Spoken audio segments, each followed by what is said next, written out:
For the fourth time in the history of the Republic, its chief magistrate has been removed by death. All hearts are filled with grief and horror at the hideous crime which has darkened our land. And the memory of the murdered president, his protracted sufferings, his unyielding fortitude, the example and achievements of his life, and the pathos of his death will forever illumine the pages of our history. For the fourth time, the officer elected by the people and ordained by the Constitution to fill a vacancy so created is called to assume the executive chair. The wisdom of our fathers, foreseeing even the most dire possibilities, made sure that the government should never be imperiled because of the uncertainty of human life. Men may die, but the fabrics of our free institutions remain unshaken.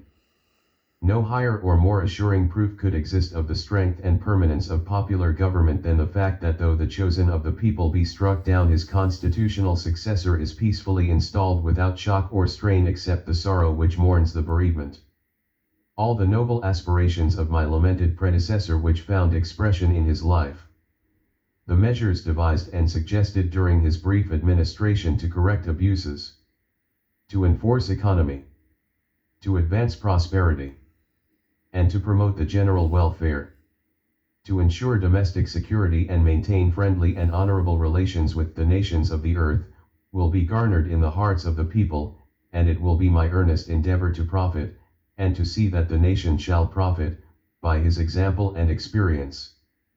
Prosperity blesses our country. Our fiscal policy is fixed by law, is well grounded and generally approved. No threatening issue mars our foreign intercourse, and the wisdom, integrity, and thrift of our people may be trusted to continue undisturbed the present assured career of peace, tranquility, and welfare. The gloom and anxiety which have enshrouded the country must make repose especially welcome now. No demand for speedy legislation has been heard, no adequate occasion is apparent for an unusual session of Congress.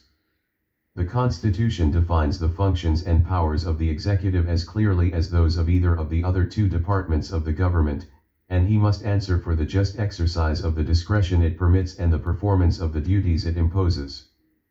Summoned to these high duties and responsibilities and profoundly conscious of their magnitude and gravity, I assume the trust imposed by the Constitution, relying for aid on divine guidance and the virtue, patriotism, and intelligence of the American people.